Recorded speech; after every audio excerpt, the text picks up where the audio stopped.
Les saludo, amado hermano, amada hermana, en el amor del Señor. Hoy día continuaremos con un nuevo estudio de la serie de estudios llamada Enfoque en la enseñanza bíblica. Este es el estudio número 6. Los estudios de este tipo, hermanos, se caracterizan primero porque se enfocan en temas prácticos de la vida en Cristo. Los primeros 5 estudios estuve compartiendo acerca de qué dice la Biblia acerca de la misma palabra, acerca de cómo estudiar la palabra. Hoy día comenzaremos con un tema nuevo, práctico.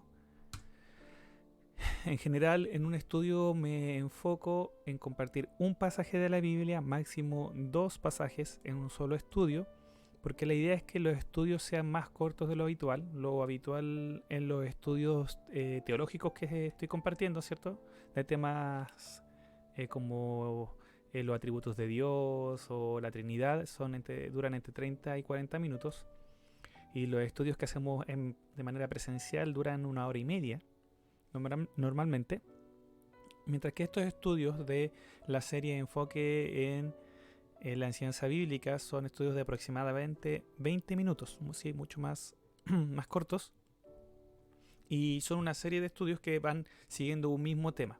O sea, si por ejemplo antes vimos qué dice la Biblia acerca de la Biblia, vimos 5 estudios sobre eso. La Biblia dice mucho más acerca del estudio de la Biblia, pero vimos solamente 5 estudios, todos desarrollados en base a un estudio de pasajes de 2 Timoteo.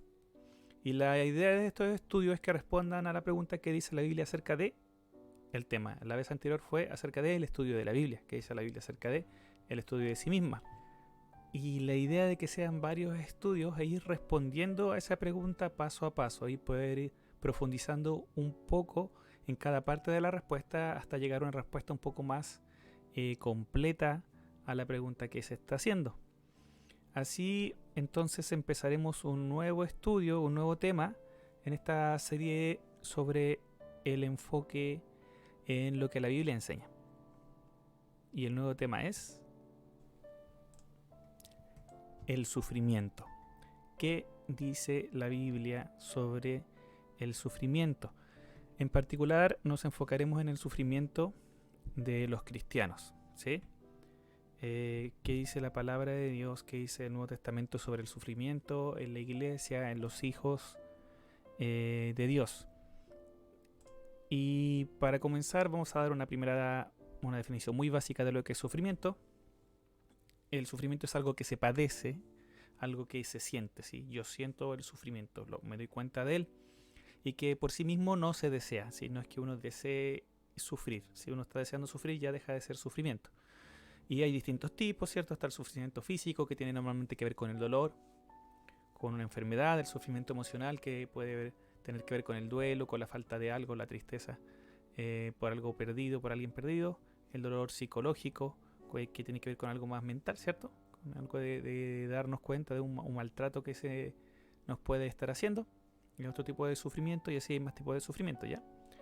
Bíblicamente hablando, cuando hablamos de sufrimiento se incluyen las tribulaciones, las aflicciones, las persecuciones, las enfermedades, los diferentes tipos de dolor. Entonces vamos a ver pasajes que hablan de estas cosas, de tribulación, aflicción, angustia y temas similares a estos que implican en sí mismo sufrimiento. Y para comenzar el estudio ya en la palabra, ¿cierto? Vamos a ir a 2 Corintios 12, 7, 10. 2 Corintios 12, 7, 10, para que si lo desea lo busquen en su Biblia. Igual acá yo lo voy a poner en el video. Pero antes de eso voy a, como siempre, poner un poco en contexto la carta de 2 Corintios. Pablo le escribió 2 cartas a los Corintios, ¿cierto? A esta iglesia que fue fundada por él, guiado por Dios, obviamente, usado por Dios para fundarla. Pablo en la primera carta le escribe porque estaban pasando situaciones muy complicadas, había mucho pecado, había muchas divisiones, habían muchas conductas que no eran apropiadas, que no honraban a Dios, ¿cierto? Habían problemas aún en la cena del Señor, habían problemas entre hermanos de tipo práctico que no lograban solucionarse, habían problemas con los dones, por ejemplo, también. Algo que Pablo en la primera carta, ¿cierto?, corrige. Y así, son muchos capítulos, una de las cartas más largas de Pablo, Primera de Corintios, y él va viendo y va corrigiendo situación tras situación complicada. Y la segunda carta también enfrenta situaciones complicadas, pero ya hay cosas un poco más positivas.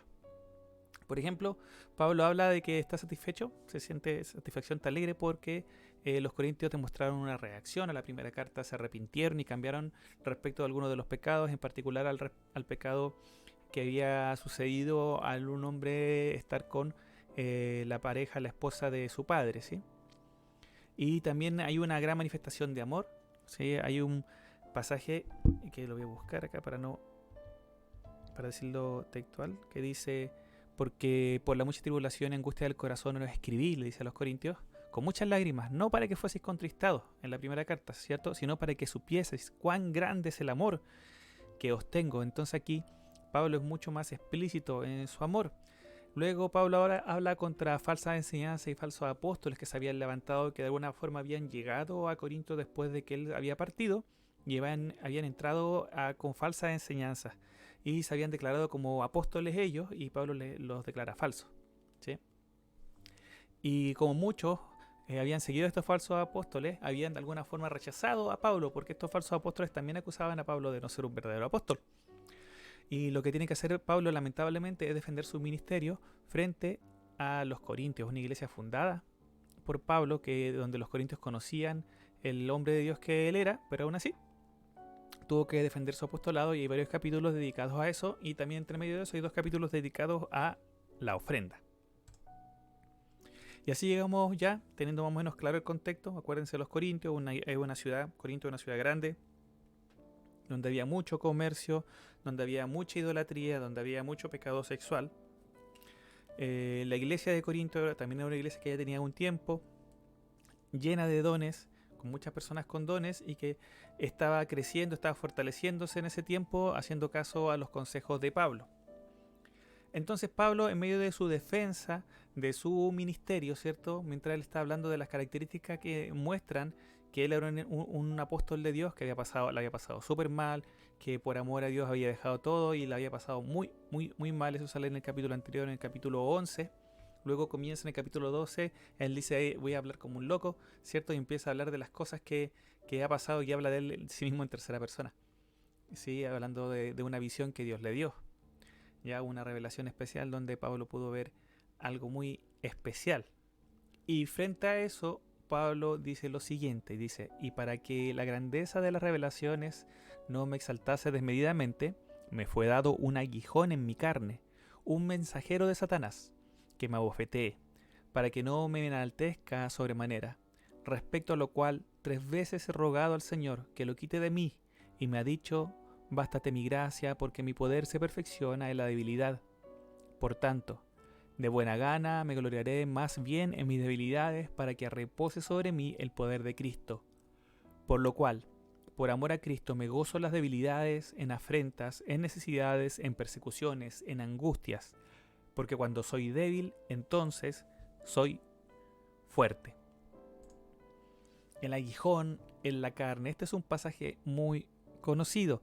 Nuestro enfoque no va a ser en saber qué es este aguijón en la carne. Hay artículos y artículos para leer de eso. Hay libros con capítulos dedicados a qué sería este aguijón. Si usted va a cualquier comentario bíblico, va a ver que los diferentes comentaristas dan sus diferentes opiniones al respecto. Ese no va a ser el enfoque. No nos importa tanto qué es el aguijón en la carne, sino qué nos muestra de Pablo y qué nos muestra de Dios al respecto. Este aguijón para Pablo era algo que él no quería, ¿cierto? Él le pide a Dios no tenerlo. Permiso. Este aguijón en la carne era algo que él le pidió 3 veces al menos, ¿cierto?, que se lo quitara. Pablo no quería tenerlo. Le producía dolor. Esa es la figura de un aguijón, algo que se clava, ¿sí? También dice que era un mensajero de Satanás para abofetearlo, así que lo golpeaba. Tanto así que le mostraba su debilidad. La debilidad tiene que ver con la incapacidad de hacer algo. Entonces Pablo, al tener este aguijón, al enfrentarse a este mensajero de Satanás, él se reconocía a sí mismo como alguien débil. Estaba sufriendo. Era algo que él no deseaba, era algo que le producía mucha incomodidad. tanto así para pedírselo a Dios que por favor se lo quitara. Pablo escuchó la voz de Dios al respecto porque Dios le respondió, y Pablo aprendió de lo que Dios le había dicho, y su forma de ver este aguijón en la carne cambió. Pero no solamente este aguijón en la carne, sino también su forma de ver las situaciones que manifestaban su debilidad. Su debilidad, por ejemplo, las afrentas, las persecuciones y otras que vamos a ir viendo más adelante. Pablo escuchó lo que Dios le respondió y entendió lo que Dios quería hacer. Y de eso vamos a hablar ahora. Porque algo que nos muestra este pasaje es que Dios consideró la oración de Pablo al respecto y le dijo que no a lo que él pidió. Pablo pidió, por favor, quítame este aguijón, esto que no me agrada, esto que estoy sufriendo, esto que estoy pasando y que no me hace bien, me hace darme cuenta que soy tan débil, porque eso hace el sufrimiento. Cuando nosotros sufrimos no, somos más conscientes de nuestra incapacidad respecto a diferentes cosas, ¿sí? Por ejemplo, cuando alguien pierde el trabajo, se da cuenta que en realidad el trabajo no dependía tanto de su esfuerzo necesariamente, que eso es lo que uno tiende a creer. O cuando uno está enfermo, ¿cierto? Uno se da cuenta que tampoco tiene tanto control sobre su propio cuerpo. Hay cosas que están pasando dentro y que uno, con nuestra inteligencia tan grande, con nuestra fuerza, con nuestro poder, no podemos controlar. Eso va más allá de nosotros y nos muestra que somos más débiles de lo que nosotros pensábamos que éramos. Entonces, Dios escuchó la oración de Pablo respecto a esta petición, ¿cierto? De que le quitara esto, que le producía debilidad, y le dijo que no. Le dijo que no. Le dijo, no, no lo voy a hacer. Sino lo que voy a hacer va a ser algo distinto. ¿Qué le dijo que iba a hacer? Le dijo, bástate mi gracia. ¿Por qué? Porque cuando tú eres débil es cuando mi poder se muestra más completo. Literalmente mi poder, el poder de Dios, se perfecciona en la debilidad del hombre, en tu debilidad. Cuando tú te das cuenta que eres débil y reconoces tu debilidad, el poder de Dios se muestra más plenamente. ¿Por qué? Porque ahí tú te das cuenta, eres capaz de darte cuenta que no eres tú el que hace las cosas, sino que es Dios. El poder de Dios se manifiesta de una forma diferente cuando nosotros somos conscientes de que no somos capaces. Es interesante porque, por ejemplo, creo que todos nosotros somos conscientes de que no somos capaces de abrir el mar. Moisés era consciente de eso. O Elías de hacer llover. ¿Cierto? Entonces, en esas situaciones, cuando es necesario abrir el mar, cuando es necesario hacer llover, es mucho más fácil ir a Dios a pedir, ir a Dios a depositarle la confianza y decir, Señor, solamente tú puedes hacerlo. Pero hay muchas cosas que nosotros de alguna forma acostumbramos a pensar que sí corresponden a lo que nosotros somos capaces de hacer, si depende de nosotros. Por ejemplo, como dije antes, el trabajo o el estado de salud. Pero cuando viene el sufrimiento, cuando vienen estas situaciones que nosotros no esperamos muchas veces, cuando vienen estas situaciones que nos confrontan con nuestra debilidad y sacan a la luz nuestra debilidad, ahí es cuando nosotros normalmente nos damos cuenta de que necesitamos que Dios haga algo, porque en realidad nosotros nunca tuvimos el control de eso. Cuando se muestra nuestra debilidad es cuando Dios puede actuar con su poder de una forma más plena en nuestras vidas. Su poder se puede manifestar de una forma más plena. Eso es lo que le está diciendo Dios a Pablo. Lo voy a leer para que sea literal. Y le dijo Dios, bástate mi gracia porque mi poder se perfecciona en la debilidad. Cuando tú eres débil, Pablo, mi poder se hace más fuerte, más completo, se manifiesta más completamente en ti. Y Pablo lo entiende también, por eso él dice luego, en el versículo 9, 12:9, por tanto de buena gana me gloriaré en mis debilidades. ¿Para qué? Para que repose sobre mí el poder de Dios. Y esta figura de reposar sobre uno el poder de Dios es una figura súper especial porque tiene relación con cómo Dios se manifestaba en el Antiguo Testamento. ¿Sí? La Shekinah, que le llaman la manifestación de la presencia de Dios. Y acá Pablo dice que cuando él es débil, en ese momento él es consciente y puede darse cuenta de cómo el poder de Dios reposa en él. Para que repose sobre mí el poder de Cristo. Él se goza, dice, yo puedo gozarme entonces en mi debilidad. Es que rico que tengo debilidades, dice Pablo. Porque en esa debilidad es cuando Dios se puede manifestar más plenamente. Gloria a Dios por esto.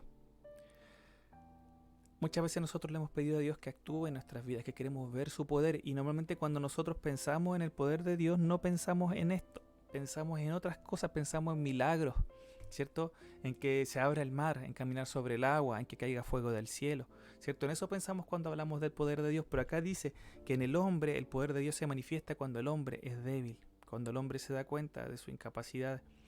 Y lamentablemente muchas veces es a través del sufrimiento que nosotros somos capaces de darnos cuenta.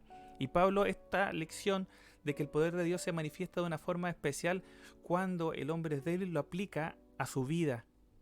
Y es así como él no solamente ya lo asocia a este aguijón en la carne, sino que en el versículo 10 dice: por lo cual por amor a Cristo me gozo en las debilidades, en afrentas, en necesidades, en persecuciones, en angustias. Porque cuando soy débil, entonces soy fuerte, porque Dios está obrando, porque Dios está haciendo la obra de verdad. Afrentas son aquellas cosas, ¿cierto?, que nos insultan cuando soy maltratado, cuando soy insultado, en necesidad, cuando yo me doy cuenta que no puedo, me falta, no tengo. Eso es necesitar algo, ¿cierto? Es pasar necesidad. Cuando hay algo que necesito para estar bien, para poder vivir y no lo tengo, ahí estoy pasando un tiempo de necesidad. Y Pablo dice que en ese tiempo, cuando me falta, es cuando se muestra más completamente el poder de Dios. En persecuciones, cuando hay personas que se levantan contra uno, contra mí. En ese contexto, Dios puede manifestarse. Dios puede manifestar su poder. Dios puede manifestar su gracia. Dios puede manifestar su amor de una forma más plena, más completa, más perfecta.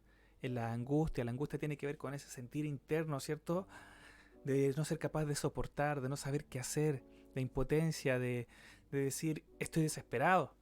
Y Pablo dice, aún en eso yo me gozo, pero no me gozo porque disfruto angustiar, ¡ay, qué rico estar angustiado! No, sino porque sé que en medio de la angustia Dios se puede manifestar. Bienaventurados los que lloran, porque serán consolados. Yo quiero ver la obra de Dios en mi vida. Entonces cuando viene la angustia, dice Pablo, yo sé que en esa angustia voy a poder ver el poder de Dios. Y yo quiero ver el poder de Dios. Yo quiero que el poder de Dios repose en mí.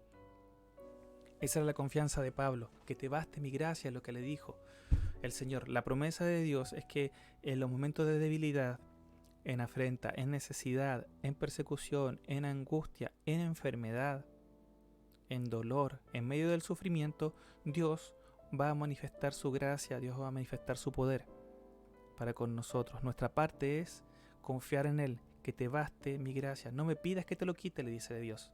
No me pidas que te quite esto, este aguijón. Esa fue la respuesta que Dios le dio a Pablo en esta situación. No siempre va a ser la misma respuesta, ¿sí? Pero en esa situación, Dios le dijo a Pablo, no me pidas eso, sino descansa en mi gracia, que mi gracia te sea suficiente.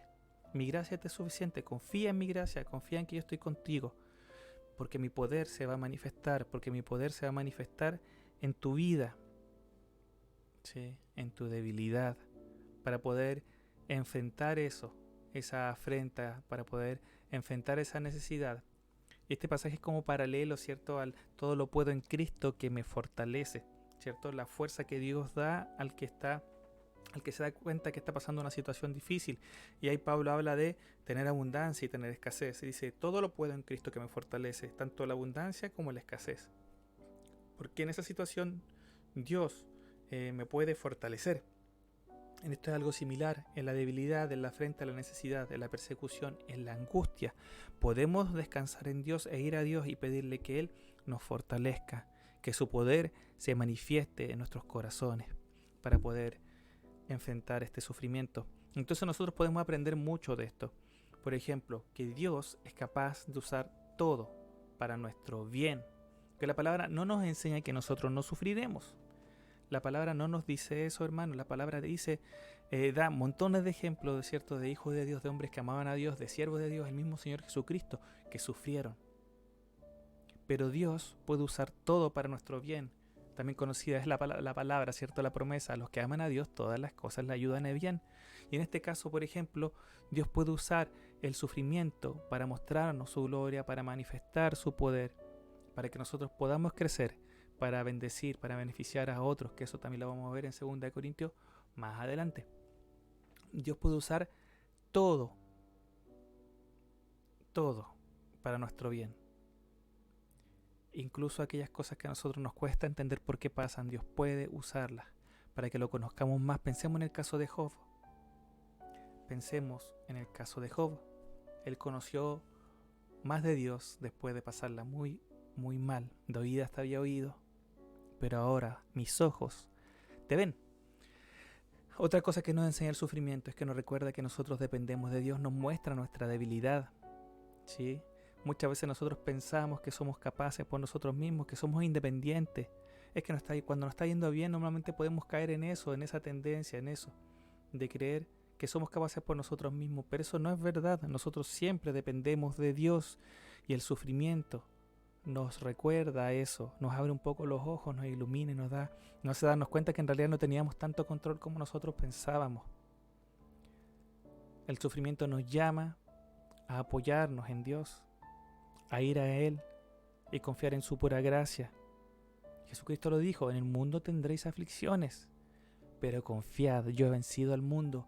El sufrimiento, la aflicción nos puede incitar, nos puede motivar para buscar a Dios, porque nos recuerda que no somos capaces, nos muestra que no somos capaces de tener el control, pero Dios es capaz de sostenernos y de fortalecernos. El sufrimiento nos muestra más de Dios, eso ya lo dije antes.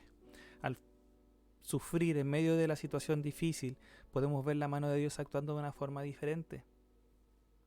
Podemos ver su gracia actuando de una forma diferente. Cuando nosotros sufrimos por lo que hacemos en algunos casos, cuando nosotros sufrimos por cosas que no hacemos, que otros nos hacen, y pensamos que no vamos a ser capaces jamás de soportarlo, podemos ver a Dios actuando en nuestras vidas y decir: wow, wow. Casi siempre, hermanos, el poder de Dios se asocia a milagros, ¿cierto? Pero aquí lo que hace Dios es asociar su poder a nuestro interior, a cómo Dios nos puede fortalecer en medio de la angustia. Pablo pudo conocer más de Dios, más de su poder y de su gracia con este aguijón. Era algo que él no quería, era algo que le causaba sufrimiento, era algo que él preferiría no tener, pero que Dios usó para su bien.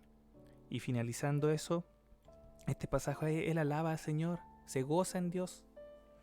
Y esta es una de las cartas más antiguas de Pablo, ya con 1 Corintios y 1 Tesalonicenses. Son de las primeras cartas que Pablo escribió, y luego podemos ver en muchas cartas que Pablo da ya esto de hecho: nos podemos gozar en medio de las tribulaciones.